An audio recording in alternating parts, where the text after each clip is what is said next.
বিশ্ব আগাচ্ছে ঠিকই, বাট নিউক্লিয়ার কোনো যুদ্ধের দিকে।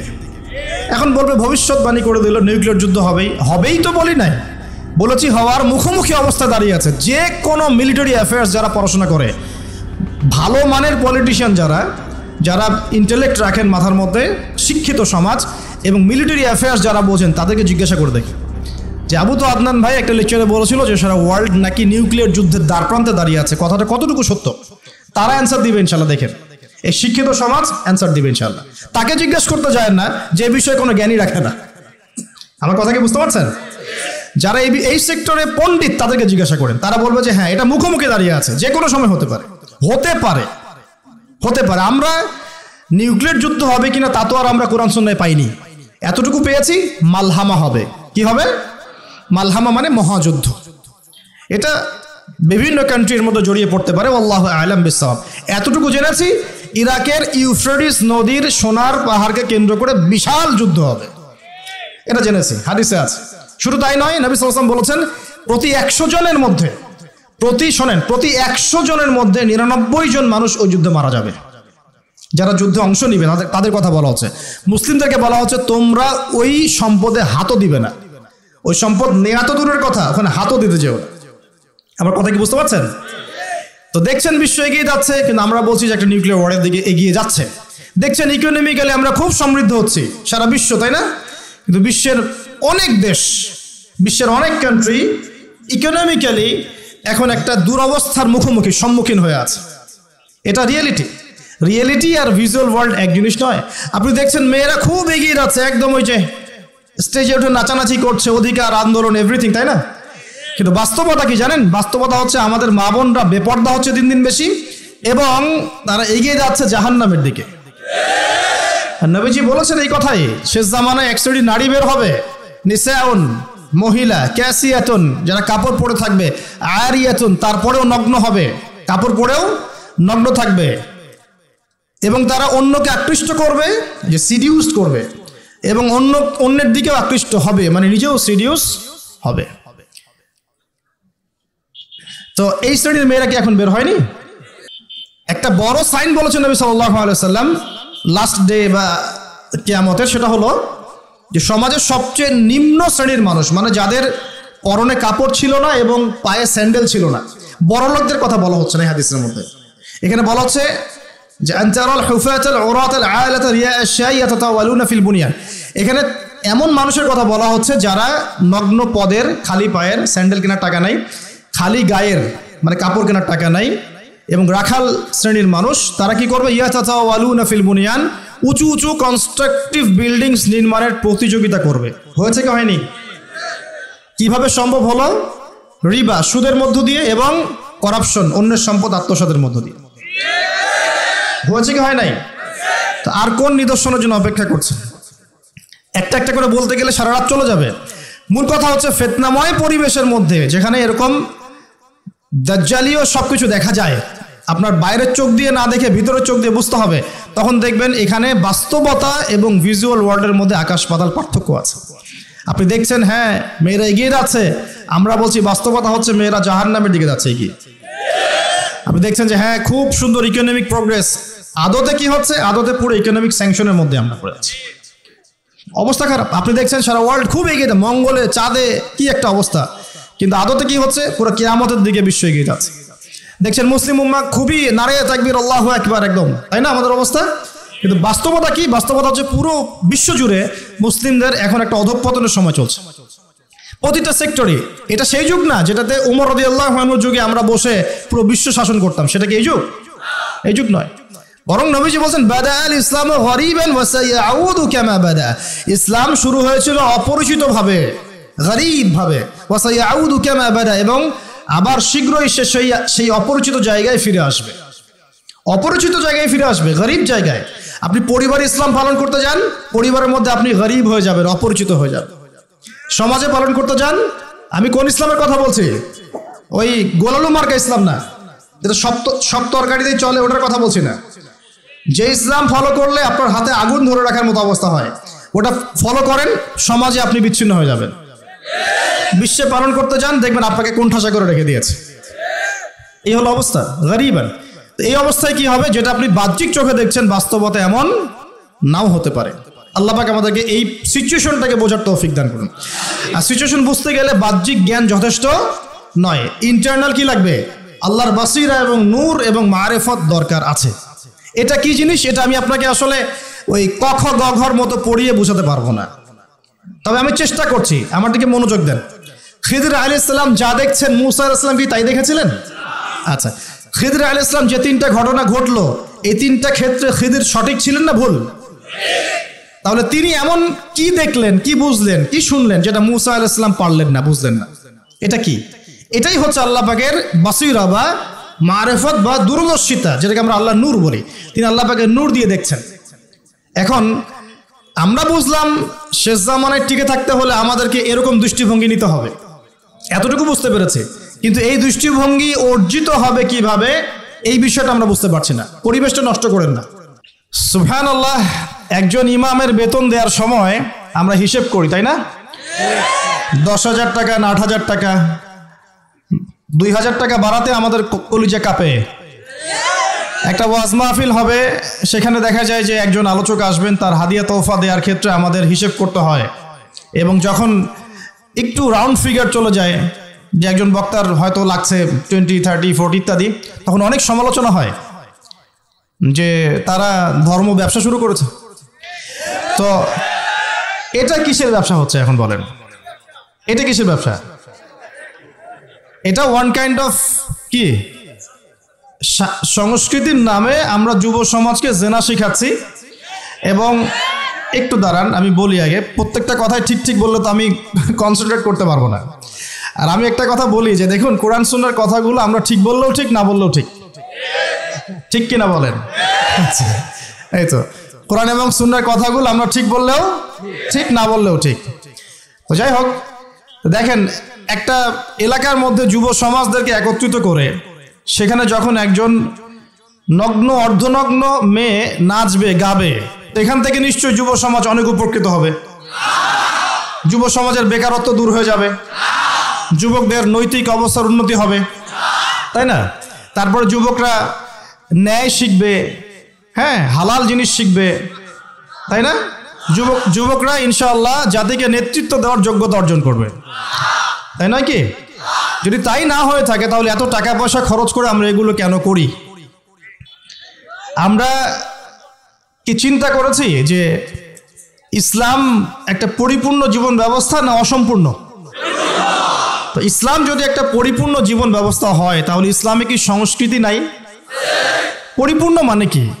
পরিপূর্ণ মানে হচ্ছে যে বিষয়টা এমনভাবে পরিপূর্ণ, তো বুঝাই যে গ্লাস, যদি এক গ্লাস পানি, এই গ্লাসটা কি পরিপূর্ণ? না, খালি আছে। যদি টইটুম্বর থাকতো যেখানে সামান্য কিছু প্রবেশ করার বা সামান্য কিছু বের করার কোনো সুযোগ নাই, সেটাকে বলা হয় কি? পরিপূর্ণ। এখন আপনি কোরআন পুরোটা ঘেটে ফেলেন, আপনি একজন হিন্দু ভাই হন বা খ্রিস্টান ভাই হন, বুদ্ধিস্ট হন, জিউস হন বা মুসলিম হন, বা আপনি কোনো ধর্মই মানেন না, একজন নাস্তিক মনে করেন, কথার কথা বলছি, আমি উদাত্ত আহ্বান জানাচ্ছি আপনি কোরআনটাকে স্টাডি করেন। আমি আপনাকে বলছি না যে একদম পরিপূর্ণ মুসলিম হয়ে যান, এটা কিন্তু আমি বলছি না। আমি বলছি আপনি কোরআনটাকে স্টাডি করেন, স্টাডি করে দেখেন যে কোরআনে এমন একটা বিষয় বাকি আছে কিনা যেটা মানবতার জন্য প্রয়োজন। এমন একটা কোনো বিষয় বাকি আছে নাকি? মানুষের জীবনে কয়েকটা ক্ষেত্র থাকে, ইবাদত বন্দেগীর জীবন থাকে যেখানে আপনি ইবাদত বন্দেগী করবেন, নামাজ, রোজা, হজ, যাকাত, আধ্যাত্মিকত্ব, আল্লাহর মারেফত অর্জন, আল্লাহর ওলি হবেন, পরকালে জান্নাতে যাবেন। এই তো মানুষের ইবাদতের একটা জীবন থাকে, মানুষের একটা পারিবারিক জীবন থাকে। পারিবারিক জীবনে আপনি পরিবারকে ডিল করবেন, সন্তান সন্ততি প্রতিপালন করবেন ইত্যাদি। সামাজিক জীবন থাকে একটা, সামাজিক জীবনে আপনি সমাজের মানুষের সাথে ডিল করেন, মুআমালাত থাকে আপনার, কি বলবো, আমরা as a social human being আমরা সমাজে অনেক কাজ করি যেগুলো আমাদেরকে সামাজিক হতে শেখায়। একসাথে আমরা একটা সমাজ গড়ি, একে অপরের পাশে দাঁড়াই, একে অপরের দুঃখ কষ্ট ভাগাভাগি করে নেই। একটা পলিটিক্যাল লাইফ থাকে যেখানে আপনি আল্লাহর এই জমিনের মধ্যে আল্লাহ পাকের দ্বীনের প্রচার প্রসার করবেন, বা আপনি মানুষের মধ্যে ন্যায়ের মানদণ্ডে বিচার ফয়সালা করবেন। এই তো একটা মানদণ্ড থাকে। আপনার সাংস্কৃতিক জীবন থাকে, আপনার ইকোনমিক সেক্টর থাকে, আপনি ব্যবসা বাণিজ্য করবেন, চাকরি বাকরি করবেন। মানুষের জীবনে এরকম কয়েকটা সেক্টর দিয়ে গঠিত: পরিবার, ইবাদত, আপনার আধ্যাত্মিকত্ব, আপনার সমাজ, আপনার রাষ্ট্র, আপনার এই যে সংস্কৃতি, আপনার অর্থনীতি। এগুলোই তো, বাইরে আর কিছু লাগে? একটা মানুষের জীবনের এই কয়েকটা ফেজ থাকে, অধ্যায় থাকে, এবং আমাদের সবার জীবনে কিন্তু এই অধ্যায়গুলো আছে, আলহামদুলিল্লাহ। এখন আপনি কোরআনটাকে অনেস্টলি পড়েন, নিরপেক্ষভাবে পড়বেন, পক্ষপাতিত্ব করে নয়। নিরপেক্ষভাবে কোরআনটাকে স্টাডি করে দেখেন যেমন একটা বিষয় কোরআনে বাকি আছে কিনা, যেটা একটা মানুষের জীবনে চলার পথে প্রয়োজন হয়। যদি দেখেন যে একটা বিষয় বাকি নাই, তাহলে বুঝতে হবে এই কিতাব সাধারণ কোনো কিতাব নয়, এটা মহাবিশ্বের মহাস্রষ্টা আল্লাহর পক্ষ থেকে নাজিল হয়েছে। আর যখন আপনি বুঝতে পারবেন যে হ্যাঁ এটা আল্লাহর পক্ষ থেকে এসেছে, তখন আপনার একটাই কর্তব্য, এর সামনে আত্মসমর্পণ করা। এর নাম ইসলাম। হাদিসের মধ্যে চলে যান, দেখবেন নবী সাল্লাল্লাহু আলাইহি ওয়াসাল্লামের হাদিস, এই যে মিশকাতের কথাই বলছি, মিশকাতুল মাসাহি বইয়ের মধ্যে দেখবেন যে মাথার চুলটাকে কিভাবে আঁচড়াতে হবে এর জন্য আলাদা একটা অধ্যায় আপনি পাবেন।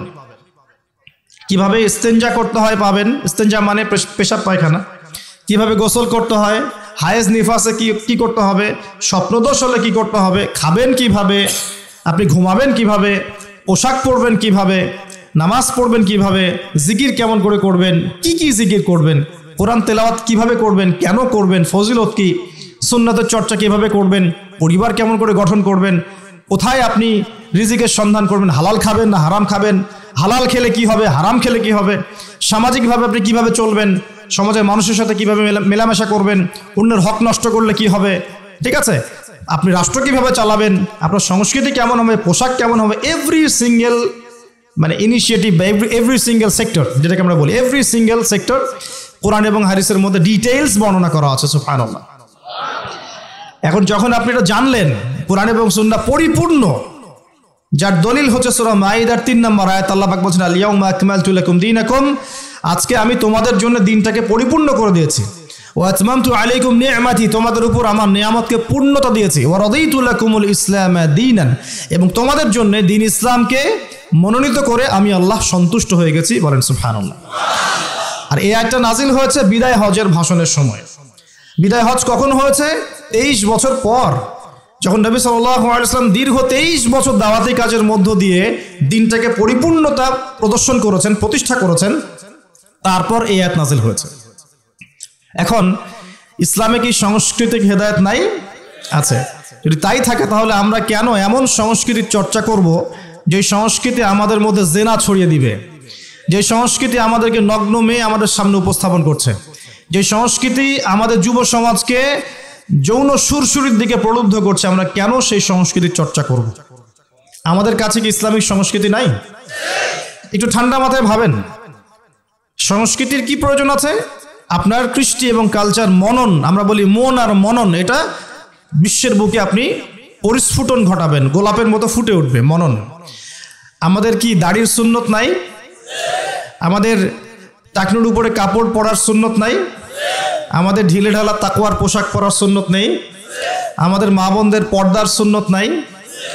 আমাদের এই যুব সমাজ যারা তোমরা মানে পশ্চিমা সংস্কৃতির অনুসরণ করছো আর কি, তোমাদের জন্য কি রাসূলুল্লাহ সাল্লাল্লাহু আলাইহি ওয়াসাল্লামের লেবাস এবং পোশাকের কোনো সুন্নত নাই? মিউজিক পছন্দ করেন মনে করেন আপনি, আপনার জন্য কি ইসলামিক নাশিদ নাই? নাই। আপনি ধরেন মুভিজ পছন্দ করেন, ইসলামিক ভালো কোনো মুভিজ নাই? আপনি উৎসব পছন্দ করেন, ইসলামিক উৎসব নাই? আচ্ছা, এর পাশাপাশি এমন উৎসব এমন সংস্কৃতির চর্চা করা যাবে যেগুলো কোরআন এবং সুন্নাহর সাথে সাংঘর্ষিক নয়। হতে পারে সেটা দেশীয়, হতে পারে সেটা সামাজিক, হতে পারে সেটা আমাদের দীর্ঘদিন ধরে চলে আসছে চিরায়ত কোনো ট্র্যাডিশন। সেটার চর্চা অবশ্যই করা যাবে যদি সেখানে এমন কিছু না থাকে যেটা কোরআন সুন্নাহর সাথে সাংঘর্ষিক। যদি সেখানে এমন কিছু থাকে যেটা কোরআন সুন্নাহর সাথে সাংঘর্ষিক, তাহলে কি করা যাবে?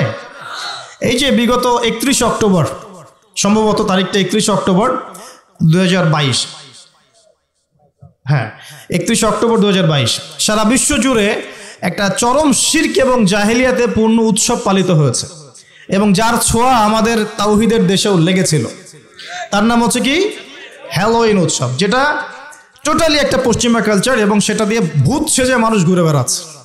দেখেন নাই তো এখানে একটা স্ট্যাচুকে প্রমোট করা হচ্ছে না, মানুষের স্বাভাবিক যে আকৃতি আল্লাহ পাক দিয়েছেন এখান থেকে সে ভূত হতে যাচ্ছে, প্রেতাত্মা হতে যাচ্ছে।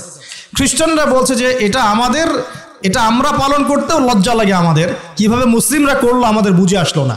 খ্রিস্টানরা কথা বলছে, আমার কথা না, খ্রিস্টানরা কথা বলেছে। তো এটা যদি কোরআন সুন্নাহর সাথে সাংঘর্ষিক হয় তাহলে কি আমরা এটা পালন করব?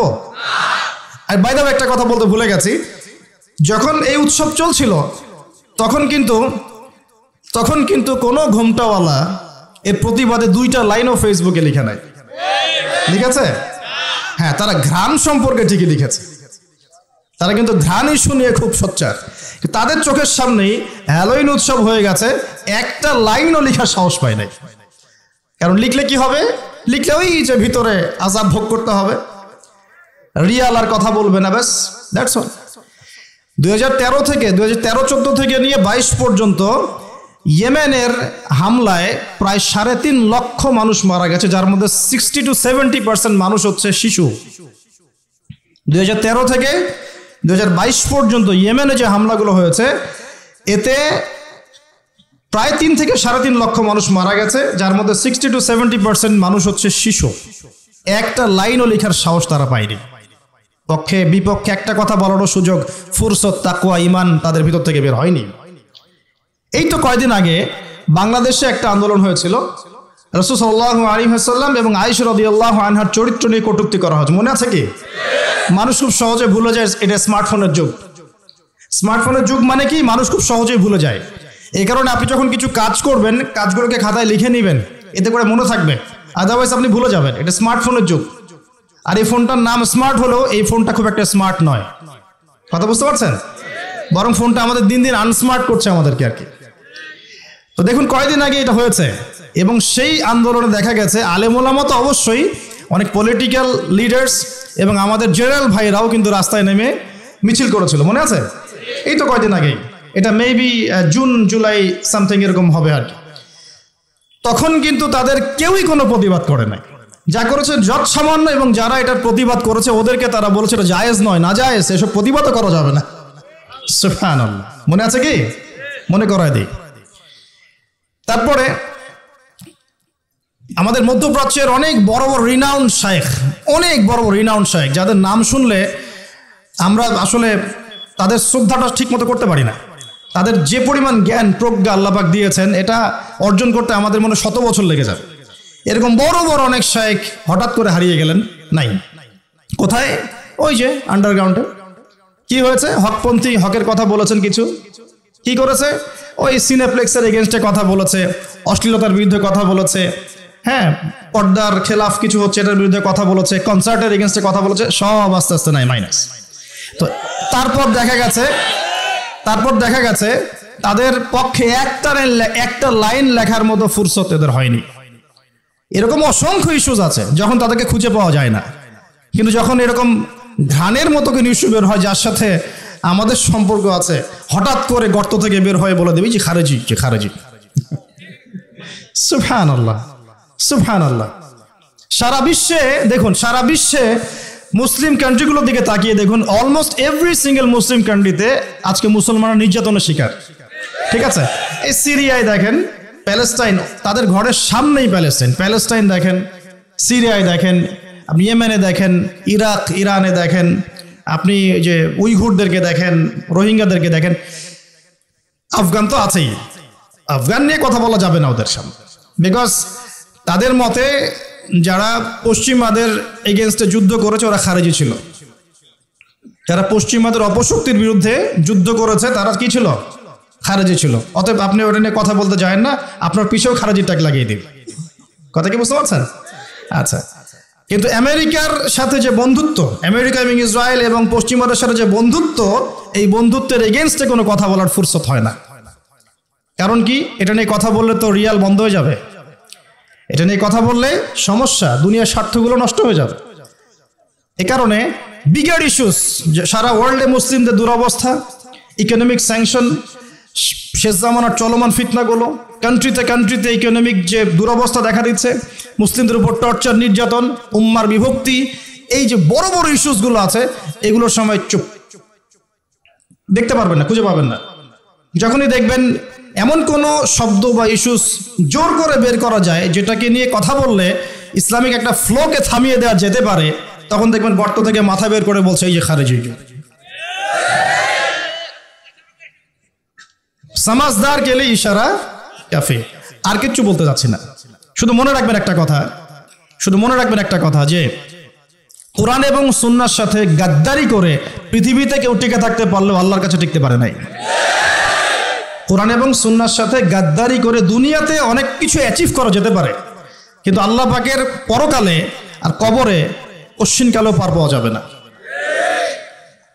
শুধু দিনের ফিকহি মাসআলাগুলোই বোঝেন আর ইকোনমিক বিষয়গুলো বোঝেন না, ওয়ার্ল্ড অ্যাফেয়ার্স বোঝেন না, ওয়ার্ল্ডের মুসলিমদের জিওপলিটিক্স বোঝেন না, ইসলামিক মুসলিম কান্ট্রিগুলোর উপর যখন নির্যাতন নেমে আসে কথা বলতে পারেন না, নবীর অবমাননায় কথা বলতে পারেন না, নিষ্পাপ বাচ্চা কাচ্চাকে হত্যা করা হয় তখন কথা বলতে পারেন না। সুবহানাল্লাহ, এমন চোখের সামনে শিরকি কুফরি উৎসব হয়ে যায়, একটা কথা বলতে পারেন না। ঘ্রাণ ইস্যুতে এত কথা আপনার, কোথায় ছিল এই কথাগুলো যখন এইসব ইস্যুগুলো সামনে ছিল? সুবহানাল্লাহ। এখান থেকে এক শ্রেণীর মানুষের একটা ভিতরের চরিত্র আপনি খুঁজে পাবেন। মনে রাখবেন, ইসলামের বাহ্যিক শত্রুর চাইতে ভিতরের শত্রুর ক্ষতিকর দিক বেশি। ইসলামের বাহ্যিক শত্রুদেরকে আমরা স্পষ্ট চিনি, তাদের সাথে ফাইট করা সহজ, কিন্তু ভিতরের শত্রুদের সাথে ফাইট করা ডিফিকাল্ট। এই জন্য এই যুগে বাইরের চোখ দিয়ে যা দেখবেন সেটা সবসময় সত্য নয়, ভিতরের চোখ দিয়ে আপনাকে দেখা শিখতে হবে। আপনাকে খিদির আলাইহিস সালাম হতে হবে। কোন খিদির?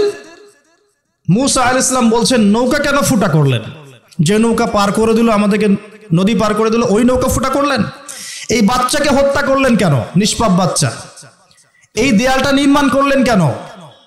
তিনটা প্রশ্নের উত্তরে খিদির আলাইহিস সালাম বলেছেন আলাম আকুল লাক, আমি কি তোমাকে বলি নাই ইন্নাকা লান তাসতাতিআ মা'আ সাবরা, তুমি আমার সাথে ধৈর্য ধরতে পারবে না? আমি নৌকা ফুটা করেছি এই কারণে, যদি নৌকা ফুটা না করতাম তাহলে এই নৌকা পরবর্তীতে হাইজ্যাক হয়ে যেত, কারণ ওই সমুদ্রে জলদস্যু ছিল, ভালো নৌকা হলে হাইজ্যাক করে ফেলতো, তাই ফুটা করে ফেলেছে। বাচ্চাকে কেন হত্যা করেছি? নিজের ইচ্ছায় করি নাই, আল্লাহর হুকুমে করেছি, কারণ আল্লাহ পাক আমাকে জানিয়েছেন এই বাচ্চা যদি বড় হতো, বড় একটা কাফের হতো এবং সে তার পিতা মাতাকেও কুফরিতে নিয়ে আসতো। দেয়াল কেন নির্মাণ করেছি? বিকজ দেয়াল হচ্ছে এই বাড়ির দুইজন এতিম বালকের দেয়াল। এই দেয়ালের নিচে গুপ্তধন আছে, যদি নির্মাণ না করতাম মানুষ টাকা পয়সা নিয়ে চলে যেত। নির্মাণ করেছি, পরবর্তীতে যখন এটা বড় হবে এই গুপ্তধন তারা পাবে। এই তিনটা ঘটনায় কোথায় আছে? সূরা কাহফের মধ্যে। কোন সূরা? সূরা কাহফ। ওই সূরা যে সূরা আপনাকে দাজ্জালের ফিতনা থেকে বাঁচাবে। তো সূরা কাহফের মধ্যে ঘটনা আছে। এখানে খিদির আলাইহিস সালাম যা করছেন, তিনি ইন্টারনালি বিষয়গুলোকে অবজার্ভ করছেন। আল্লাহ পাকের নূর, আল্লাহর দেয়া বসিরা এবং মারিফত দিয়ে তিনি দেখছেন। আর মুসা আলাইহিস সালাম বাহ্যিকভাবে দেখছেন নৌকা কেন ফুটা করলেন, বাচ্চা কেন হত্যা করলেন, দেয়াল কেন নির্মাণ করলেন। কথা কি বুঝতে পারছেন? তো এখানে বাহ্যিক দৃষ্টি এই যুগে চলার জন্য আপনার জন্য যথেষ্ট নয়। আপনাকে খিদির আলাইহিস সালামের মতো ইন্টারনালি আপনাকে পিউরিফাইড হতে হবে, ইন্টারনাল অবজারভেশনের দরজাটা খুলতে হবে। একটা বিষয় বোঝেন, আলোচনা একটু হাইট হচ্ছে আমি বুঝতে পারছি, মনোযোগ ধরে রাখতে হবে। এখানে বিষয়টা হচ্ছে, যে যুগে ফিতনা ছড়িয়ে পড়বে, এমন ভাবে ফিতনা ছড়িয়ে পড়বে যে ফিতনাগুলো একদম দাজ্জালীয় সভ্যতার মতো। এখন কি সেরকম ছড়িয়ে পড়েছে না? নাকি এটা বোঝানোর জন্য আবার নতুন লেকচার দেওয়া লাগবে? তখন এই ফিতনাময় পরিবেশে আপনি খিদির আলাইহিস সালামের মতো দূরদর্শিতা সম্পন্ন হতে না পারলে পথ হারিয়ে ফেলবেন। শুধু তাই নয়, এ যুগে বাহ্যিক চোখ দিয়ে যা দেখা যাবে সবসময় তা সত্য হবে না। এই তিনটা ঘটনায় ভিজুয়াল ওয়ার্ল্ড বলি আমরা, যেটা বাহ্যিক পৃথিবী এবং রিয়েলিটি বাস্তবতা, এর মধ্যে আসমান জমিন পার্থক্য ছিল। ওই নৌকা ফুটা করে কি খিদির আলাইহিস সালাম সত্যি ভুল করেছিলেন? আচ্ছা, ওই বাচ্চাকে হত্যা করে কি তিনি অন্যায় করেছিলেন? আর দেয়াল নির্মাণ করে কি তিনি বোকার মতো কাজ করেছেন? না। এই ভিজুয়াল ওয়ার্ল্ডে আপনি যা দেখছেন তার সবকিছু সত্য নয়। আপনি দেখছেন বিশ্ব পুরো এগিয়ে যাচ্ছে, তাই না? এটা বাহ্যিক চোখ আপনার, কিন্তু আল্লাহর মারিফত দিয়ে দেখলে আপনি বুঝতে পারতেন বিশ্ব আগাচ্ছে ঠিকই, বাট কিয়ামতের দিকে।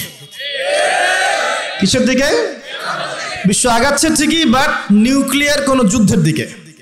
এখন বলবে ভবিষ্যৎবাণী করে দিল নিউক্লিয়ার যুদ্ধ হবেই তো বলি নাই, বলেছি হওয়ার মুখোমুখি অবস্থা দাঁড়িয়ে আছে। যে কোনো মিলিটারি অ্যাফেয়ার্স যারা পড়াশোনা করে, ভালো মানের পলিটিশিয়ান যারা ইন্টেলেক্ট রাখেন মাথার মধ্যে, শিক্ষিত সমাজ, এবং মিলিটারি অ্যাফেয়ার্স যারা বোঝেন তাদেরকে জিজ্ঞাসা করে দেখে যে আবু তো আদনান ভাই একটা লেকচারে বলেছিল যে সারা ওয়ার্ল্ড নাকি নিউক্লিয়ার যুদ্ধের দ্বারপ্রান্তে দাঁড়িয়ে আছে, কথাটা কতটুকু সত্য? তারা অ্যান্সার দিবে ইনশাল্লাহ। দেখেন এই শিক্ষিত সমাজ অ্যান্সার দিবে ইনশাল্লাহ। তাকে জিজ্ঞেস করতে যায় না যে বিষয়ে কোনো জ্ঞানী রাখে না। আমার কথা কি বুঝতে পারছেন? যারা এই সেক্টরে পণ্ডিত তাদেরকে জিজ্ঞাসা করেন, তারা বলবে যে হ্যাঁ এটা মুখোমুখি দাঁড়িয়ে আছে, যে কোনো সময় হতে পারে। আমরা নিউক্লিয়ার যুদ্ধ হবে কিনা তা তো আর আমরা কোরআন সুন্নাহয় পাইনি। এতটুকু পেয়েছি মালহামা হবে। কি হবে? মালহামা মানে মহাযুদ্ধ। এটা বিভিন্ন কান্ট্রির মধ্যে জড়িয়ে পড়তে পারে, আল্লাহু আ'লাম বিসসাওয়াব। এতটুকু জেনেছি ইরাকের ইউফ্রেটিস নদীর সোনার পাহাড়কে কেন্দ্র করে বিশাল যুদ্ধ হবে, এটা জেনেছি, হাদিসে আছে। শুধু তাই নয়, নবী সাল্লাল্লাহু আলাইহি ওয়াসাল্লাম বলেছেন প্রতি 100 জনের মধ্যে প্রতি 100 জনের মধ্যে 99 জন মানুষ ওই যুদ্ধে মারা যাবে। যারা যুদ্ধে অংশ নিবে তাদের কথা বলা হচ্ছে। মুসলিমদেরকে বলা হচ্ছে তোমরা ওই সম্পদে হাতও দিবে না। ওই সম্পদ নেওয়া তো দূরের কথা, ওখানে হাতও দিতে যেও না। আমার কথা কি বুঝতে পারছেন? তো দেখছেন বিশ্ব এগিয়ে যাচ্ছে, কিন্তু আমরা বলছি যে একটা নিউক্লিয়ার ওয়ারের দিকে এগিয়ে যাচ্ছে। দেখছেন ইকোনমিক্যালি আমরা খুব সমৃদ্ধ হচ্ছি, সারা বিশ্ব, তাই না? কিন্তু বিশ্বের অনেক দেশ, বিশ্বের অনেক কান্ট্রি ইকোনমিক্যালি এখন একটা দুরবস্থার সম্মুখীন হয়ে আছে। এটা রিয়েলিটি আর ভিজুয়াল ওয়ার্ল্ড এক জিনিস নয়। আপনি দেখছেন মেয়েরা খুব এগিয়ে যাচ্ছে, একদম ওই যে স্টেজে উঠে নাচানাচি করছে, অধিকার আন্দোলন এভরিথিং, তাই না? কিন্তু বাস্তবতা কি জানেন? বাস্তবতা হচ্ছে আমাদের মা বোনরা বেপর্দা হচ্ছে দিন দিন বেশি, এবং তারা এগিয়ে যাচ্ছে জাহান্নামের দিকে। নবীজি বলেছেন এই কথাই, শেষ জামানায় এক শ্রেণীর নারী বের হবে, নিসাউন, মহিলা, ক্যাসিয়াতুন, যারা কাপড় পরে থাকবে, আরিয়াতুন, তারপরেও নগ্ন হবে, কাপড় পরেও নগ্ন থাকবে, এবং তারা অন্যকে আকৃষ্ট করবে, যে সিডিউস করবে, এবং অন্যের দিকেও আকৃষ্ট হবে, মানে নিজেও সিডিউস হবে। তো এই শ্রেণীর মেয়েরা কি এখন বের হয়নি? নবীজি মলস, গুলশান, ঢাকার বিগ সিটিজ, মেগা সিটিজের মেগা পয়েন্টগুলোতে যান, আপনি নিজের চোখেই দেখতে পারবেন। আপনার এখানেও আছে? আচ্ছা, যাই হোক, হ্যাঁ থাকতেই পারে, কারণ এগুলো তো এখন ছড়িয়ে পড়েছে কিভাবে? এই যে মোবাইল ফোনের মাধ্যমে। এমন কোনো জায়গা নাই এখন, বিশ্বের এমন কোনো জায়গা নাই যেখানে এই ফিতনাগুলো আসলে ছড়িয়ে পড়ে নাই। সো তারা ছড়িয়ে পড়েছে। এখন নবী সাল্লাল্লাহু আলাইহি ওয়াসাল্লাম এটাই বলছেন যে মেয়েরা পোশাক পরিবর্তন হয়ে যাবে, ছেলেরা মেয়ের পোশাক পরবে, মেয়েরা ছেলের পোশাক পরবে। পরে নাই? আর কোন নিদর্শনের জন্য অপেক্ষা করছেন? শুধু পোশাক পরিবর্তন মানে বাহ্যিক পোশাক নয়, এখানে আপনার সমাজের ফাংশনাল রোলটাও চেঞ্জ হয়ে যাবে। মেয়েরা ছেলেদের জায়গায় আসবে, ছেলেরা মেয়েদের জায়গায় আসবে। এসেছে কি আসে নাই? আচ্ছা, একটা বড় সাইন বলেছেন নবী সাল্লাল্লাহু আলাইহি ওয়াসাল্লাম লাস্ট ডে বা কিয়ামতের, সেটা হলো যে সমাজের সবচেয়ে নিম্ন শ্রেণীর মানুষ, মানে যাদের পরনে কাপড় ছিল না এবং পায়ে স্যান্ডেল ছিল না, বড় লোকদের কথা বলা হচ্ছে না এই হাদিসের মধ্যে। এখানে বলা হচ্ছে যে আনতারাল হুফাতাল উরাতাল আলাতা রিয়া আশ-শাই ইয়াতাতাওয়ালুনা ফিল বুনিয়ান। এখানে এমন মানুষের কথা বলা হচ্ছে যারা নগ্ন পদের, খালি পায়ের, স্যান্ডেল কেনার টাকা নাই, খালি গায়ের মানে কাপড় কেনার টাকা নাই, এবং রাখাল শ্রেণীর মানুষ। তারা কি করবে? ইয়াতাতাওয়ালুনা ফিল বুনিয়ান, উঁচু উঁচু কনস্ট্রাকটিভ বিল্ডিংস নির্মাণের প্রতিযোগিতা করবে। হয়েছে কি হয়নি? কিভাবে সম্ভব হলো? রিবা, সুদের মধ্য দিয়ে, এবং করাপশন, অন্যের সম্পদ আত্মসাতের মধ্য দিয়ে। হয়েছে কি হয় নাই? তো আর কোন নিদর্শনের জন্য অপেক্ষা করছেন? একটা একটা করে বলতে গেলে সারা রাত চলে যাবে। মূল কথা হচ্ছে ফিতনাময় পরিবেশের মধ্যে, যেখানে এরকম দাজ্জালীয় সবকিছু দেখা যায়, আপনার বাইরের চোখ দিয়ে না দেখে ভিতরের চোখ দিয়ে বুঝতে হবে, তখন দেখবেন এখানে বাস্তবতা এবং ভিজুয়াল ওয়ার্ল্ডের মধ্যে আকাশ পাতাল পার্থক্য আছে। আপনি দেখছেন হ্যাঁ মেয়েরা এগিয়ে যাচ্ছে, আমরা বলছি বাস্তবতা হচ্ছে মেয়েরা জাহান্নামের দিকে যাচ্ছে এগিয়ে। আপনি দেখছেন যে হ্যাঁ খুব সুন্দর ইকোনমিক প্রোগ্রেস, আদতে কি হচ্ছে? আদতে পুরো ইকোনমিক স্যাংশনের মধ্যে আমরা পড়ে আছি, অবস্থা খারাপ। আপনি দেখছেন সারা ওয়ার্ল্ড খুব এগিয়ে, মঙ্গলে, চাঁদে কি একটা অবস্থা, কিন্তু আদতে কি হচ্ছে? পুরো কিয়ামতের দিকে বিশ্ব এগিয়ে যাচ্ছে। দেখছেন মুসলিম উম্মাহ খুবই নারায়ে তাকবীর, আল্লাহু আকবার, একদম, তাই না আমাদের অবস্থা?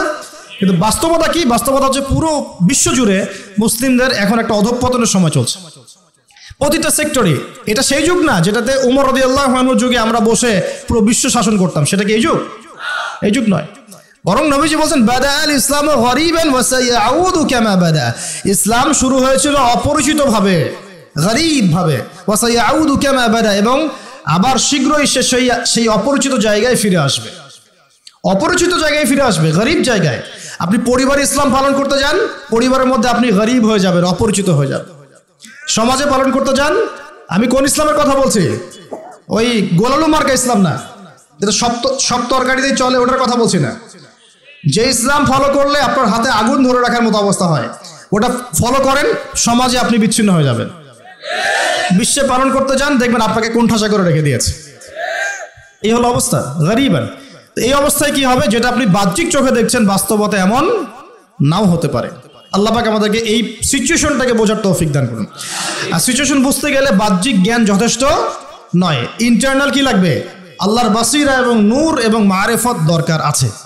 এটা কি জিনিস? এটা আমি আপনাকে আসলে ওই ক খ গ ঘর মতো পড়িয়ে বোঝাতে পারবো না, তবে আমি চেষ্টা করছি। আমার দিকে মনোযোগ দেন। খিদর আলাইহিস সালাম যা দেখছেন, মূসা আলাইহিস সালাম কি তাই দেখেছিলেন? আচ্ছা, খিদর আলাইহিস সালাম যে তিনটা ঘটনা ঘটলো, এই তিনটা ক্ষেত্রে খিদর সঠিক ছিলেন না ভুল? তাহলে তিনি এমন কি দেখলেন, কি বুঝলেন, কি শুনলেন যেটা মূসা আলাইহিস সালাম পারলেন না, বুঝলেন না? এটা কি? এটাই হচ্ছে আল্লাহ পাকের বাসিরা বা মারেফত বা দূরদর্শিতা, যেটাকে আমরা আল্লাহ নূর বলি। তিনি আল্লাহ পাকের নূর দিয়ে দেখছেন। এখন আমরা বুঝলাম শেষ জামানায় টিকে থাকতে হলে আমাদেরকে এরকম দৃষ্টিভঙ্গি নিতে হবে, এতটুকু বুঝতে পেরেছে। কিন্তু এই দৃষ্টিভঙ্গি অর্জিত হবে কিভাবে, এই বিষয়টা আমরা বুঝতে পারছি না। পরিবেশটা নষ্ট করেন না। এই দৃষ্টিভঙ্গি অর্জিত হবে কিভাবে, এটা কি জানা দরকার নাই? আচ্ছা, আসুন সেদিকে কথা বলি। প্রথম কথা, প্রিয় ভাইয়েরা, এই দৃষ্টিভঙ্গি অর্জন করতে হলে আগে কলব পরিষ্কার করতে হবে। কি করতে হবে? আচ্ছা, এটা কিভাবে হবে? সার্ফ এক্সেল দিয়ে ঘষবেন? আচ্ছা, কলব পরিষ্কার করার জন্য আমি কয়েকটা ফর্মুলা বলে দিই আগে। এটা সবার জন্যে।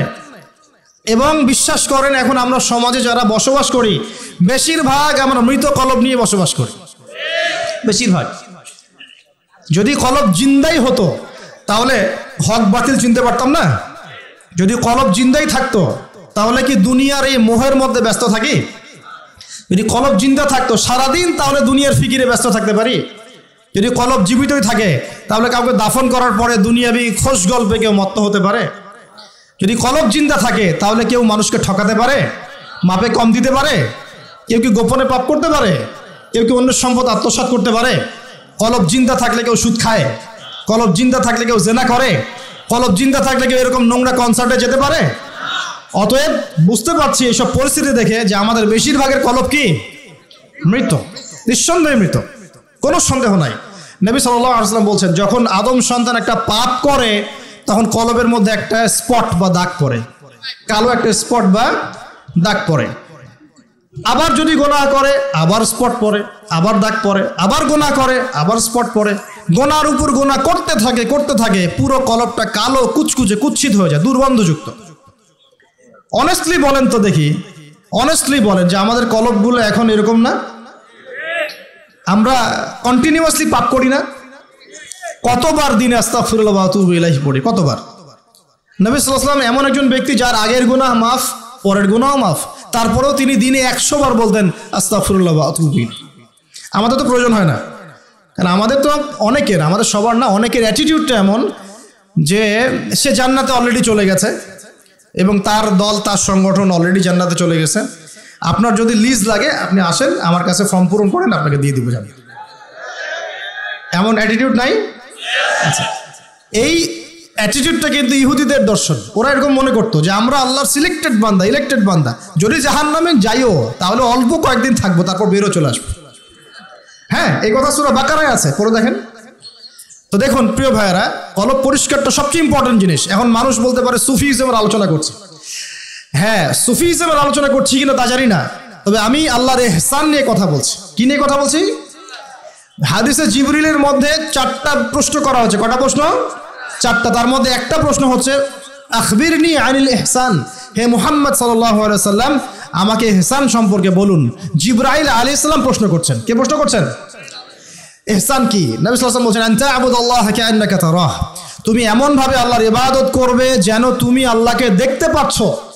ওয়া ইল্লাম তাকুন তারাহু ফাইন্নাহু ইয়ারাক, তুমি যদি আল্লাহকে দেখতে নাও পারো জেনে রাখবে যে আল্লাহ পাক তোমাকে দেখছেন। এই ফিলিংসটা মানুষের মধ্যে থাকলে কি মানুষ পাপগুলো কন্টিনিউয়াসলি করতে পারে? যদি পাপ হয়েও যায় সেটা তওবা করে ফিরে আসবে, তাই নয় কি? আচ্ছা, এখন দেখুন কি করতে হবে। এক নাম্বার বলছি যে অন্তরটাকে পরিচ্ছন্ন করতে হবে। পরিচ্ছন্ন করার জন্য প্রথম কাজ কি? প্রথম কাজ হচ্ছে 5 ওয়াক্ত নামাজকে আঁকড়ে ধরা। কি করা? 5 ওয়াক্ত নামাজকে আঁকড়ে ধরা। যদি আপনি জামাত মিসও করে ফেলেন, বাসায় পড়ে ফেলবেন, নামাজ বাদ দেওয়া যাবে না। মানে জামাত মিস করে ফেলেছি জন্য নামাজ বাদ, এমন নয়। জামাত মিস হয়ে গেছে, আচ্ছা হয়ে গেছে, ঘুমিয়েছিলেন বা মনে ছিল না বা ব্যস্ত ছিলেন, কথার কথা, যখনই সময় পেয়েছেন, মনে পড়েছে, ঘুম থেকে উঠেছেন, নামাজ পড়তে হবে, একাই পড়তে হবে। বাদ দিবেন আজকে থেকে? বরং আমরা চেষ্টা করব ইনশাআল্লাহ জীবনে যে নামাজগুলো কাজা হয়ে গেছে সেগুলো যেন হিসেব করে আদায় করে দেয়া সম্ভব হয়, এটাও চেষ্টা করা উচিত। আল্লাহ পাক তৌফিক দান করুন। এক নম্বর নসিহত, নামাজ ছাড়া যাবে না। কারণ একটা হাদিস যথেষ্ট। নবী সাল্লাল্লাহু আলাইহি ওয়াসাল্লাম বলেছেন যে মান তারাকা সালাতান মুতাআম্মিদান ফাকাদ কাফারা, যে ব্যক্তি ইচ্ছাকৃতভাবে নামাজকে ছেড়ে দিল সে ব্যক্তি যেন কুফরি করলো। কি করলো? কুফরি করলো। মুআয বিন জাবাল রাদিয়াল্লাহু আনহুর হাদিসে এসেছে, নবী সাল্লাল্লাহু আলাইহি ওয়াসাল্লাম বলেছেন মান তারাকা সালাতান মুতাআম্মিদান ফাকাদ বারিআত মিন জিম্মাতিল্লাহ, যে ব্যক্তি ইচ্ছাকৃতভাবে তার উপর অর্পিত ফরজ নামাজ ত্যাগ করলো সে ব্যক্তি আল্লাহ পাকের জিম্মেদারি থেকে মুক্ত হয়ে গেল, তার উপর আল্লাহর কোনো জিম্মেদারি নাই। প্রথম নসিহত, যদি অন্তর পরিচ্ছন্ন করতে চাই, নামাজ। মনে থাকবে ইনশাআল্লাহ। আল্লাহ আমাকে তৌফিক দান করুন, আপনাদের সবাইকে তৌফিক দান করুন। 2 নম্বর, বেশি বেশি কোরআন তেলাওয়াত। বেশি বেশি কি? কোরআন তেলাওয়াত। কোরআন তেলাওয়াতের কোনো বিকল্প নেই। প্রত্যেক দিন কিছু কিছু আয়াত এবং সূরাগুলো অবশ্যই তেলাওয়াত করার চেষ্টা করবেন। যেমন আমি বলে দেই, মনে রাখেন, কিছু শিখেন। 1 নম্বর সূরা ফাতিহা, 2 নম্বর সূরা ফালাক, নাস, ইখলাস 3 বার করে সকাল সন্ধ্যা। সূরা ফালাক, নাস, ইখলাস, কুল হুয়াল্লাহু আহাদ, কুল আউযু বিরাব্বিল ফালাক এবং কুল আউযু বিরাব্বিন নাস 3 বার। সূরাতুল কাফিরুন ঘুমানোর আগে একবার, সূরা হাশরের শেষ 3 আয়াত, সূরা বাকারার শেষের 3 আয়াত, ঠিক আছে? তারপরে সূরা মুমিনুনের কিছু আয়াত, আয়াতুল কুরসি, সূরা আলে ইমরানের শেষের 10 আয়াত, সম্ভব হলে সূরা মুলক, প্রত্যেক জুমায় সূরাতুল কাহফ, অথবা আপনি চাইলে এই যে মানুষ অনেকে ঝাড়ফুঁকের সমস্যা হয় না, বদনজর লাগা, ঝাড়ফুঁক, কুফরি কালাম, সেসব ক্ষেত্রে আপনি সূরা জিনের প্রথম 10 আয়াত, সূরা সফফাতের প্রথম 10 আয়াত, সূরা ইয়াসিন, সূরা কাহফের প্রথম 10 শেষ 10 এগুলোর উপর আমল করতে পারেন।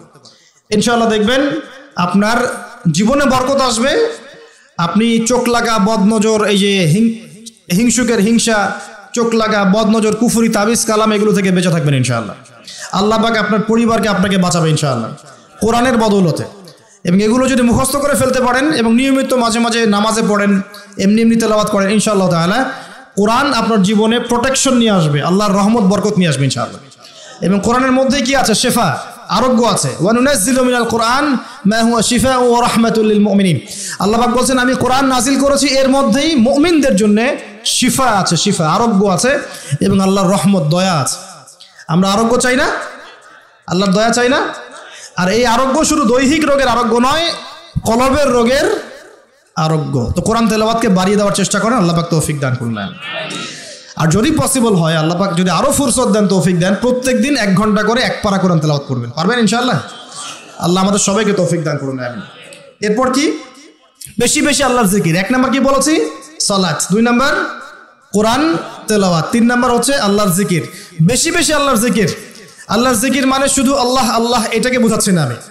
আল্লাহর জিকির মানে আপনি সবসময় ফিল করবেন, আল্লাহকে স্মরণ করবেন যে আল্লাহ পাক আপনাকে দেখছেন, আপনি আল্লাহর ইবাদত করছেন, আল্লাহ আপনাকে দেখছেন। আপনি আল্লাহকে দেখতে না পারলেও আল্লাহ আপনাকে দেখছেন, আল্লাহ আপনার কথা শুনছেন, আল্লাহ হাজির নাজির, এটা আপনি ফিল করবেন। জিকির মানে কি? স্মরণ করা। জিকির মানে কি? স্মরণ করা। আপনি সুবহানাল্লাহ পড়ছেন, আল্লাহর জিকির করছেন, আলহামদুলিল্লাহ পড়ছেন, আল্লাহু আকবার পড়ছেন, লা ইলাহা ইল্লাল্লাহ পড়ছেন, হ্যাঁ, লা হাওলা ওয়ালা কুওয়াতা ইল্লা বিল্লাহ পড়ছেন, এগুলোতে আপনি আল্লাহর জিকির করছেন, আলহামদুলিল্লাহ। এখন ব্যবসা করতে গিয়েছেন, এই যে মাপের দাড়িপাল্লা উঠালেন, এই যে মাপে কম দিচ্ছেন, এখন কি আল্লাহ আপনাকে দেখছেন না? এই যে আপনি আল্লাহকে স্মরণ করছেন যে আল্লাহ আমাকে দেখছেন, মাপে কমটা দেওয়া যাবে না, যদিও কাস্টমার বুঝতে পারছে না। এই যে আপনি আল্লাহকে স্মরণ করলেন, এটাই আল্লাহর জিকির। এটা কি? আল্লাহর জিকির। আপনি ওই যে স্কুলে গিয়েছেন বা কলেজে গিয়েছেন, এখন মাশাআল্লাহ আপনার তো বান্ধবীর অভাব নাই, কয়েকজন বান্ধবী আপনাকে ফোর্স করছে, চল ওখানে গিয়ে কফি খাই, এই করি সেই করি, আজকে ঘুরে আসি রমনা পার্ক নাকি। তো এখন আপনি আল্লাহকে স্মরণ করছেন যে আমি আল্লাহকে দেখতে না পারলেও আল্লাহ তো আমাকে দেখছেন, না আমি তোমাদের সাথে যেতে পারবো না, এটা আমার জন্য জায়েজ নাই। এই যে আপনি আল্লাহকে স্মরণ করলেন, এটার নাম কি? আল্লাহ জিকির। সমাজের দায়িত্ব পেয়েছেন, আলহামদুলিল্লাহ, দায়িত্ব পাওয়া খারাপ কিছু নয়, এটাকে সঠিকভাবে পালন করাটাই চ্যালেঞ্জ। দায়িত্ব পাওয়া খারাপ কিছু নয়, দায়িত্বটাকে সঠিকভাবে পালন করাটা চ্যালেঞ্জ। দায়িত্ব পালন করতে গিয়ে আপনি ন্যায় বিচার করছেন, যখন দেখছেন যে এমন একটা বিচার সামনে চলে আসছে যে এখানে তো সমস্যা, এখানে ন্যায় বিচার করলে আমাকে হয়তো কিছু প্রতিবন্ধকতার শিকার হতে পারে, আর যদি অন্যায় করি তাহলে দুনিয়ার স্বার্থ আছে।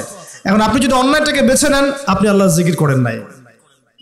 যদি তখন আপনি ন্যায়টাকে বেছে নেন, আপনি তখন আল্লাহর জিকির করেছেন। আল্লাহর জিকির শুধুমাত্র সুবহানাল্লাহ, আলহামদুলিল্লাহ, তাসবিহ তাহলিলে নয়, সমাজে চলতে ফিরতে উঠতে বসে সবখানে আল্লাহর জিকির আছে। আল্লাহর স্মরণ, আল্লাহকে স্মরণ কর, আল্লাহ পাক তৌফিক দান করুন। তো জিকির বাড়িয়ে দেই। 4 নাম্বার কি? 4 নাম্বার হচ্ছে জ্ঞান অর্জন, মানে বেশি বেশি কোরআন সুন্নাহর জ্ঞান অর্জন করেন, আল্লাহর নূর মারিফত পাওয়া যাবে ইনশাআল্লাহ। 5 নাম্বার একটা বলে দেই, সেটা হলো আল্লাহওয়ালা মানুষ, যারা আল্লাহওয়ালা মানুষ, আল্লাহর এবং রাসূলের কথা বলেন, যারা মুত্তাকি, পরহেজগার এবং সৎ, এইসব মানুষদের সাথে সংস্পর্শে থাকেন, আল্লাহ পাকের নূর পাওয়া যাবে ইনশাআল্লাহ। আর 5টা কথা বললাম, খালি অনলি 5টা। এগুলোর পাশাপাশি আর 5টা বিষয় আছে, যাওয়া যাবে না। 5টা বিষয়ে যাওয়া যাবে না। 1, হিংসা মনে রাখাই যাবে না। মনে যার হিংসা আছে তার সাথে আল্লাহ নূরের কোনো সম্পর্ক নেই। সে কোশ্চিন কালেও খিদির হতে পারবে না। তার বড় বড় ডিগ্রি থাকতে পারে, সার্টিফিকেট থাকতে পারে, মনে হিংসা দিয়ে ভর্তি, কোশ্চিন কালেও আল্লাহ নূর এবং মারিফত অর্জন করতে পারবে না, সম্ভব না। কলবুন সেলিম, বিশুদ্ধ কলব, অবনত চিত্তের কলব না থাকলে এটা সম্ভব নয়। অতএব হিংসা করবেন। এখন তো হিংসার যুগ, এখন তো ওই যে বললাম না, ছেলে মেয়ে হয়ে যাচ্ছে, মেয়ে ছেলে হয়ে যাচ্ছে।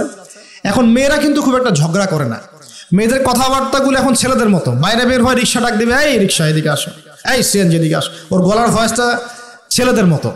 আর ছেলেটা কি করে দেখবেন, যে কোনো একটা ইস্যু পাক বা না পাক, অনলাইনে ফেসবুকে বসে আহলুল কমেন্ট, এখানে দেখবেন সারাদিন ঝগড়া করছে, ঝগড়া করে করে করে লাস্টে বলবে যে আমিন না লিখে কেউ যাবেন না। এই হলো অবস্থা। দেখবেন ঝগড়াটা একটা স্বভাব ছেলেদের মধ্যে আসছে। ছেলেটা ঝগড়া করবে কেন? ছেলেরা মারামারি করে সরাসরি নাকি? ছেলেরা কি ঝগড়া করে নাকি? দীর্ঘদিনের ইতিহাস পড়ে দেখেন না আপনি, পুরো ওয়ার্ল্ডের হিস্ট্রি ঘেটে দেখেন, দেখবেন ছেলেদের গায়রত ব্যক্তিত্ব ছিল না? যুদ্ধ বিগ্রহ করবে ছেলেরা, বক্সিং খেলবে ছেলেরা, জিম করবে ছেলেরা, মার্শাল আর্ট শিখবে ছেলেরা, এগুলো করবে। ছেলেরা চুলকাচুলকি ঝগড়া করে নাকি? চুলাচুলি করে নাকি ছেলেরা? এখন দেখবেন ফেসবুকে ঢুকলেই ছেলেরা কিন্তু মেয়েলি ঝগড়া করে। দেখছেন, খেয়াল করছেন? দেখেন সাইকোলজিক্যাল পরিবর্তন হয়েছে। ছেলেটা মেয়ে হয়ে যাচ্ছে, মেয়েদের মধ্যে সাইকোলজিক্যালি ছেলেদের প্রভাব বিস্তার হচ্ছে। অতএব হিংসায় যায় না, এটা হিংসার যুগ। হাবিল হন, কাবিল হয়েন না। আপনি হাবিল হন, কাবিল হতে চায় না। কারণ কাবিলের আমল নামায় নবী সাল্লাল্লাহু আলাইহি ওয়াসাল্লাম বলেছেন, কিয়ামত পর্যন্ত যত মানুষ খুন হবে, হাদিসটা শোনেন, কিয়ামত পর্যন্ত যত মানুষ খুন হবে, সমস্ত খুনের একটা পাপের অংশ কাবিলের আমল নামায় যুক্ত করা হবে। কারণ কি? কারণ পৃথিবীর ইতিহাসে সেই প্রথম খুনের সিলসিলা চালু করেছিল, সে তার ভাই হাবিলকে হত্যা করেছিল। তা হাবিল কাবিলের এই সুন্নত এখন নাই? আছে।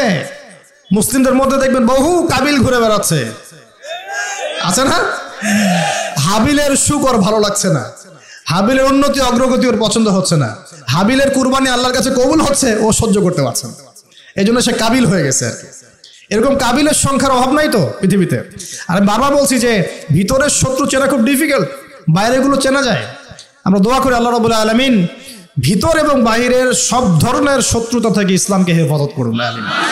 এবং যারা দুনিয়ার স্বার্থে ইসলামের বিরুদ্ধে শত্রুতা করবে, আল্লাহ পাক ওদের শিকড়টা উপরে ফেলে দেন। সামনে যান। 1 নাম্বার কি রাখা যাবে না? হিংসা। একটা কথা বলে শেষ করি, আপনি যদি কারো প্রতি হিংসা করেন তাহলে কি হবে? আপনার ক্ষতি কি? আপনার যত নেক আমল ধ্বংস হয়ে যাবে।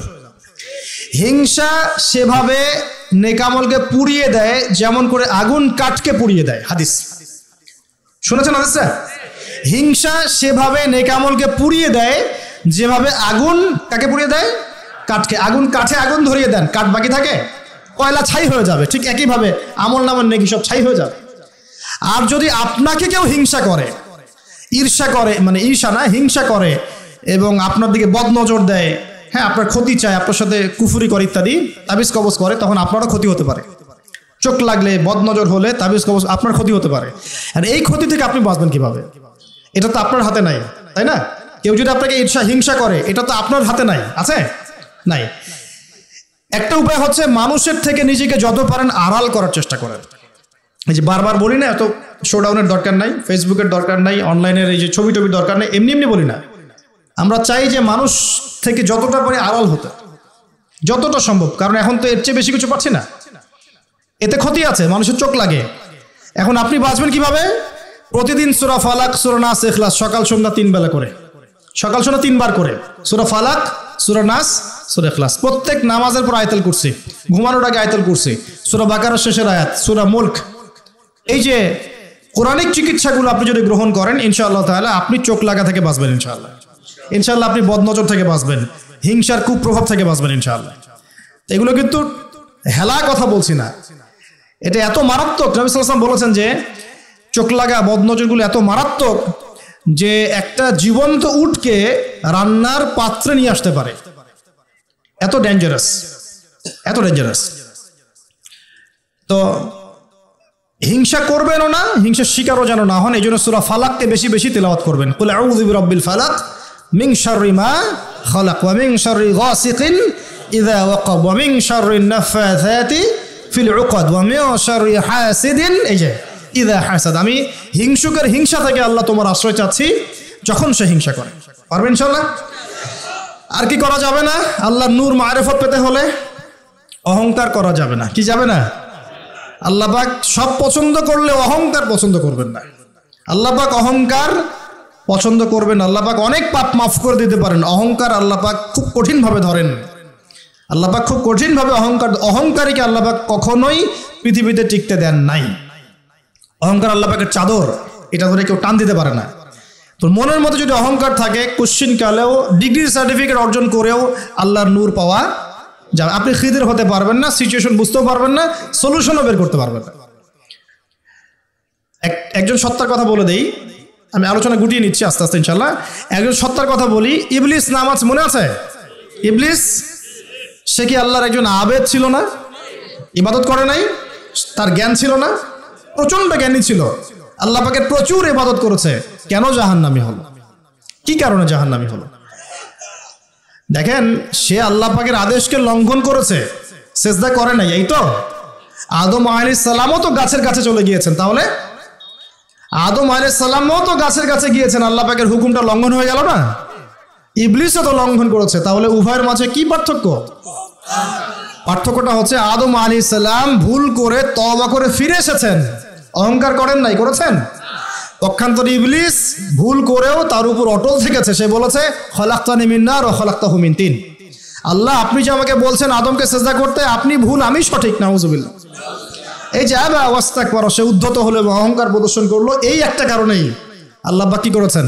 তাকে চিরস্থায়ী জাহান্নামে দিয়েছেন। কথা কি বুঝতে পারছেন?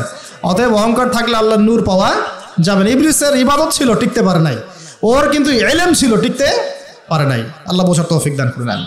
আর অহংকার মানে এই নয় যে আপনি ভালো জামা পরেছেন, ভালো একটা সুন্দর বাড়ি করেছেন, আপনার জুতাটা সুন্দর, আপনার মানে কিছু জমি জমা আছে, হ্যাঁ, আপনার চলাফেরা, আপনি শৌখিনতা পছন্দ করেন, এটার নাম অহংকার নয়। অহংকার কি? অহংকার হচ্ছে মাতারুন নাস, মাতারুল হাক্কি ওয়া গামতুন নাস, সত্য যেটা আল্লাহর পক্ষ থেকে, সত্য বিধানটাকে অস্বীকার করা এবং মানুষকে তুচ্ছ তাচ্ছিল্য করা, এই হলো অহংকার। মনে থাকবে? অহংকার কি? সত্যকে প্রত্যাখ্যান করা এবং মানুষকে কি করা? তুচ্ছ তাচ্ছিল্য করা। একজন মুমিন ভাইয়ের খারাপ হওয়ার জন্য এতটুকু যথেষ্ট যে সে আরেকজন মুমিন ভাইকে তুচ্ছ তাচ্ছিল্য করছে। এখন এই সোশ্যাল মিডিয়াতে এটা হয় না? সোশ্যাল মিডিয়া মানেই হচ্ছে যাকে পাও ধুয়ে দাও একদম, মানে এর মধ্য দিয়ে দিনের কি যে খেদমত করতেছে আল্লাহ ভালো জানে। অথচ আপনি তারে বসায় দেন এসব চেয়ারে, দেখেন কয়টা লাইন বলতে পারে এখানে বসে, দুটো হাদিস মুখস্থ করতে দেন, 40টা আয়াত মুখস্থ করতে দেন, দিনের জন্য একটা বই লিখতে দেন। মানে এখন দেখবেন এমন একটা যুগ চলছে, যারা কাজ করে ওরা বেশি সমালোচনার শিকার হয়। যে কাজ করে না ওর কোনো সমালোচনাই নাই। যে নামাজ পড়ে না ওকে নিয়ে কোনো ফিকির নাই, যে নামাজ পড়ে ওর হাতটা নিচে নামানোর উপরে ওঠানোর জন্য ব্যস্ত হয়ে আছে আর কি। খেয়াল করেন নাই? যে নামাজ পড়ে না কোনো ফিকিরই নেই, যে বেচারা নামাজ ধরেছে ওকে ডেকে আনা হচ্ছে, এদিকে আসো, তোমার নামাজ ঠিক হয় নাই, নামাজ এটা ঠিক করতে হবে, ওই ঠিক করতে হবে। আরে ভাই, যে নামাজ পড়ে না ওর কাছে যাও, তুমি ওকে নামাজই বানাও। আর যারা মেহনত করে মানুষকে নামাজই বানায়, দেখবেন এই লোকগুলোকে টার্গেট করে ধরে ধরে নামাজ ঠিক করতেছে। যুক্তিও আছে আবার। যুক্তিটা কি বলছে? যে নামাজ পড়ে না ওর তো হিসেব আরো ডেঞ্জারাস। যে নামাজ পড়ে না ওর কথা বাদ, যে নামাজ পড়ছে ও তো পরিশ্রম করেও রিওয়ার্ড নাকি পাচ্ছে না, এই কারণে ওকে নিয়ে বেশি চিন্তা আমাদের। তো আসলে যে ইবলিসই কিয়াস, ইবলিস একটা কিয়াস করছিল না, যে আমাকে আগুন দিয়ে সৃষ্টি করেছেন আর যে আদমকে মাটি দিয়ে সৃষ্টি করেছেন, আমি কেন ওকে সেজদা করব? এই কিয়াসগুলো বাতিল কিয়াস। আরে ভাই, সে তো নামাজ পড়ছে, অ্যাটলিস্ট সে তো নামাজ পড়ছে। কে বললো যে এই ইখতিলাফি মাসালাগুলোর কারণে নামাজই কবুল হবে না? নামাজ কবুল করার দায়িত্ব কি আপনি নিয়েছেন নাকি? নামাজের মধ্যে সবচেয়ে ইম্পর্টেন্ট জিনিসটা কি? আল্লাহর ধ্যান নাকি আল্লাহর মারিফত, নামাজের মনোযোগ, কনসেন্ট্রেশন, আপনার এই যে কি বলে খুশু, এটা বেশি ইম্পর্টেন্ট না? নামাজে আপনার বাইরের আচরণ সব ঠিক আছে, কিন্তু নামাজে কোনো মনোযোগ নাই, নামাজে কোনো মনোযোগই নাই, কি পড়েন কিছু বোঝেনি না, নামাজ পড়ে আল্লাহকে পাচ্ছেন না, চিনছেন না, নামাজ পড়েও আপনি পাপ থেকে দূরে থাকতে পারছেন না, তার মানে নামাজ কবুল হচ্ছে না। তো নামাজের ভিতরের রুহটা কোথায়, আত্মাটা কোথায়? ভিতরের আত্মা নিয়ে মেহনত কম, বাইরের বিষয় নিয়ে মেহনত বেশি। আল্লাহ পাক মুসলিম উম্মাহকে বোঝার তৌফিক দান করুন। প্রিয় ভাইয়েরা, তো কোথায় ছিলাম আমি? হ্যাঁ, অহংকার। ইবলিস অহংকার করেছে বলে কি হয়ে গেল? আল্লাহ পাক তাকে রিজেক্ট করলেন। তো আল্লাহ রাব্বুল আলামিন আমাদের সবাইকে অহংকার থেকে দূরে রাখুন, আমিন। এবং আমাদের মনে যদি অহংকার থেকে থাকে, এগুলোকে দূর করে ফেলার তৌফিক আল্লাহ পাক দান করুন। কিভাবে? দুটো কাজ করলে দূর হয়ে যাবে। এক, বেশি বেশি মৃত্যুর কথা স্মরণ করলে। যখন আমি ভিতর থেকে ফিল করবো যে হ্যাঁ আমাকে মারা যেতে হবে, আমার হিসেব আমাকে দিতে হবে, তখন দেখবেন নিজেকে নিয়েই মানুষ বেশি ব্যস্ত থাকবে। আর যখন মানুষ নিজে অহংকারী হয়ে যায়, মনে করেন আমি তো পার পেয়ে গেছি, তখন মানুষ অন্যের দিকে বেশি তেল দেওয়া শুরু করে, অন্যের চরকায় বেশি তেল দেওয়া শুরু। আগে না বাবা, নিজের চরকা আগে তেল দাও। তুমি নিজের আমলের কি অবস্থা, আকীদার কি অবস্থা, আল্লাহকে পেলাম কিনা, কোরআন পড়তে জানি কিনা, হাদিস কতটুকু মুখস্থ করলাম, কতটুকু দাওয়াতের কাজ করলাম, দিনের জন্য কি করলাম, এই ফিকির আগে করো তুমি, তারপরে না মানুষের দিকে চোখ দাও। অন্তরটা পবিত্র হবে ইনশাআল্লাহ আযজা ওয়া জাল্লা। হিংসা করা যাবে না, আল্লাহ নূর পেতে হলে অহংকার করা যাবে না। 3 নাম্বার একটা জিনিস বলে দেয়, কি করা যাবে না? কাউকে অপবাদ দেওয়া যাবে না। কাউকে কোনো মিথ্যা অপবাদ দিলে অন্যের হকে আপনি দায়গ্রস্ত হয়ে যাবেন, তখন অন্যের হকের দায়গ্রস্ততা পূরণ করতে আল্লাহর কাছে আপনাকে কঠিন বিচারের সম্মুখীন হতে হবে। অন্যের উপর অপবাদ দিলে, অন্যের নামে গীবত করলে এবং সমালোচনার অপসংস্কৃতির চর্চা করতে থাকলে আল্লাহর নূর পাওয়া যাবে না। 4 নাম্বার কি? 4 নাম্বার পরশ্রী কাতরতা। অন্যের সুখ দেখে, উন্নতি দেখে, অগ্রগতি দেখে আপনার সহ্য হয় না, জলে। ঠিক আছে? এইরকম মিন মাইন্ডেড, মানে ছোট লোকের মনোভাব থাকলে কোশ্চিনকালে আল্লাহর নূর কলবে আসবে না। আর 5 নাম্বারটা হচ্ছে মানুষের প্রতি দয়ালু হতে হবে। কি হতে হবে? দয়ালু। দয়ালু মানে কি? যে সবাইকে আগে নিজের ভাই মনে করতে হবে। একজন ব্যক্তি পলিটিশিয়ান হোক, মিলিটারি সেক্টরে থাকুক, পুলিশ হোক, বিজিবি হোক, আনসার হোক, সাধারণ মানুষ হোক, যুবক যুবতী, কিশোর কিশোরী যেই হোক, এদেশের সবাই আমার আপন ভাইয়ের মতো, সবাই আমাদের ভাই, সবাই মুসলিম ভাই। হ্যাঁ, ওদের মধ্যে মাযহাবী পার্থক্য থাকতে পারে, তরিকার পার্থক্য থাকতে পারে, পলিটিক্যালি পার্থক্য থাকতে পারে, মতাদর্শের পার্থক্য কি থাকতে পারে না? থাকতে পারে। সবার মত কি একরকম হতেই হবে? কিন্তু তারা সবাই আমার মুসলিম ভাই। যতক্ষণ পর্যন্ত না তারা প্রকাশ্য কোনো কুফরির ঘোষণা দিয়েছে, ততক্ষণ পর্যন্ত কি সবাই মুসলিম ভাই। আগে সবাইকে ভাই মনে করে জনদরদিত হতে হবে। আগে সবার ভালোটা বুঝতে গেলে আগে জনদরদিত হতে হবে, রহম দিলওয়ালা হতে হবে। আপনি হকের উপর থাকবেন, ন্যায়টা ন্যায় হবে, অন্যায় অন্যায়। ন্যায় যদি আমার দুশ্মনও করে সেটাও ন্যায়, আর অন্যায় যদি আমার বাড়ির লোক করে সেটাও অন্যায়। একটা সৎ অন্তর লাগবে তো আগে। এই রহম দিলওয়ালা না হতে পারলে খিদির হওয়া যাবে না। কারণ আল্লাহ পাক খিদির সম্পর্কে বলেছেন যে আমি খিদির আলাইহিস সালামকে আমার পক্ষ থেকে রহমত দিয়েছিলাম, দয়া দিয়েছিলাম। সুবহানাল্লাহ। ওয়া আল্লামনাহু মিন লাদুন্না ইলমা, এবং আমি আল্লাহ খিদিরকে আমার পক্ষ থেকে জ্ঞান শিক্ষা দিয়েছিলাম। তো এই কয়েকটা বিষয় করা যাবে, আর কিছু কিছু বিষয় করা যাবে না। এগুলো যদি মেনে চলতে পারি ইনশাআল্লাহ আমাদের কলবের মধ্যে আল্লাহর পক্ষ থেকে আল্লাহর নূর আসবে ইনশাআল্লাহ। সেটা হলো কোরআন একটা সূরা আছে, সূরার নামই হচ্ছে সূরা নূর। কি নাম? এই সূরার উপর যদি আপনি আমি আমল করতে পারি ইনশাআল্লাহ তাআলা আল্লাহর নূর এবং মারিফত পাওয়া যাবে। কেন পেতে হবে এগুলো? কারণ এগুলো পেলে আমরা সেটা দেখবো যা সবাই দেখতে পারবে না, আমরা সেটা শুনবো সবাই সেটা শুনবে না, আপনি সেটা উপলব্ধি করবেন সবাই সেটা উপলব্ধি করতে পারবে না। বাহ্যিকভাবে সবাই একটা কিছু বুঝবে, কিন্তু আপনি রিয়েলিটি বুঝতে পারবেন যে আসলে বাস্তবটা কি হচ্ছে, এবং বাস্তবতা বুঝতে পারলে পরেই আমরা ইনশাআল্লাহ তাআলা ওই ফিতনাগুলো চিহ্নিত করতে পারবো, সেখান থেকে বাঁচার পথ খুঁজতে পারবো ইনশাআল্লাহ। আমার কথা কি বুঝতে পারছেন? আচ্ছা, এবার শেষ করার আগে একটু গুটিয়ে নেই। এর পাশাপাশি আপনি দুইটা সূরা পড়বেন, সূরা কাহফ এবং সূরা বনী ইসরাইল। এই সূরা কাহফ, বনী ইসরাইল একসাথে রিলেটেড। এখন যদি নূর অর্জন হয়ে যায়, আল্লাহর মারিফত অর্জন হয়, যেগুলোর জন্য শর্তগুলো বললাম, যে আপনাকে সলাতের পাবন্দি করতে হবে, পাশাপাশি নফল এবং সুন্নতের মধ্যে আপনাকে অভ্যস্ত হতে হবে, তাহাজ্জুদ গোজার হওয়ার চেষ্টা করতে হবে, দান সদকা বাড়াবেন, এতিমের ভরণ পোষণের দায়িত্ব নেন, বিধবার খোঁজখবর নেন, সমাজ কল্যাণমূলক কাজ করেন, পাশাপাশি হালাল খান, পারিবারিক আদর্শ ঠিক করেন, আমর বিল মারুফ নাহি আনিল মুনকারের কাজ করেন, জ্ঞান অর্জন করেন, আল্লাহওয়ালা মানুষের কাছে গিয়ে পড়ে থাকেন, সোহবতে থাকেন। আর কি বলেছি? কোরআন তেলাওয়াত বাড়িয়ে দেন, জিকির আজকার বাড়িয়ে দেন, এবং জীবনের সকল ক্ষেত্রে আল্লাহর বিধান মেনে চলার চেষ্টা করেন। ইনশাআল্লাহ তাআলা আপনি আল্লাহর নূর পাবেন এই কাজগুলো করলে। আর কি কিছু কাজ করা যাবে না, যেমন একটা হচ্ছে হিংসা, অহংকার, পরশ্রী কাতরতা, অন্যকে অপবাদ দেওয়া, আর গীবত, তোহমদের সমালোচনা সংস্কৃতি, এগুলো বয়কট করতে পারলে আল্লাহর নূর আসবে ইনশাআল্লাহ। আর কি? সূরা কাহফ পড়বেন, সূরা বনী ইসরাইল পড়বেন, সূরা নূরের উপর আমল করবেন। এই সূরা নূরের উপর আমল করতে গিয়ে একটা বড় কথা বলে দেই, সেটা হলো এই সূরার প্রথম দিকেই আছে জেনা থেকে দূরে থাকার কথা। সব আমলগুলো ঠিকঠাক করার পরেও আমরা নূর পাবো না যদি আমরা হারাম জেনায় লিপ্ত থাকি। আমি বোঝাতে পারছি? সবকিছু আপনি মেনে চললেন, আজকের লেকচারে সব মেনে চলেছেন, কিন্তু জেনার পাপে লিপ্ত আছেন, গোপন অ্যাফেয়ার্সে আছেন, পরকীয়া আছেন, আপনি কিন্তু নূর পাবেন না। এটা আপনার অন্তর থেকে সমস্ত নূরকে বের করে নিয়ে চলে যাবে। সূরা নূরের প্রথম কথাই হচ্ছে এটা। বরং এগুলো শাস্তির কথা আল্লাহ পাক বলেছেন। সর্বশেষ কথা হলো প্রিয় ভাইয়েরা, বর্তমান সিচুয়েশনটাকে রিড করতে হলে নূর লাগবেই, আল্লাহর মারিফত লাগবেই। এই মারিফত অর্জন করার পথ পদ্ধতিগুলো আল্লাহ পাক আমরা সবাইকে মেনে চলার তৌফিক দান করুন, আমিন। আমরা জানি এখনকার বিশ্বে, একটু সময় দেন 2 মিনিট, এখনকার বিশ্বের মুসলিমদের অবস্থা হয়তো ভালো নয়, কিন্তু ইনশাআল্লাহ তাআলা অতি শীঘ্রই আল্লাহ রাব্বুল আলামিন এই উম্মতের অবস্থাকে উন্নতির দিকে নিয়ে যাবেন ইনশাআল্লাহ আযজা ওয়া জাল। মুসলিমদের মধ্যে ঐক্য হবে ইনশাআল্লাহ, এবং আমরা এমন একটা প্রজন্ম পাবো ইনশাআল্লাহ যার হাতে আল্লাহ পাক ইসলামের পতাকা তুলে দিবেন ইনশাআল্লাহ। হয়তোবা দাজ্জাল অচিরেই আত্মপ্রকাশ করবে, এবং তার অনুসারী এই যে জিউস এবং জায়নিস্টরা, এরা হয়তো সারা ওয়ার্ল্ডকে শাসন করবে ঠিকই, বেশিরভাগ মানুষ বিভ্রান্ত হবে ঠিকই, কিন্তু অতি শীঘ্রই আল্লাহ রাব্বুল আলামিন ইমামুল মাহদিকে আনবেন, তারপর ঈসা ইবনে মারইয়ামকে নামাবেন, এবং তাদের হাতে আল্লাহ রাব্বুল আলামিন এই প্যালেস্টাইন মুক্ত করে এই জেরুজালেম থেকে বিশ্ব শান্তি প্রতিষ্ঠা করবেন ইনশাআল্লাহ। এটা কিন্তু পুরো ফিক্স, কোরআন এবং সুন্নাহর মধ্যে একেবারে অকাট্য একটা ভবিষ্যৎবাণী, কেউ পাল্টাতে পারবে না।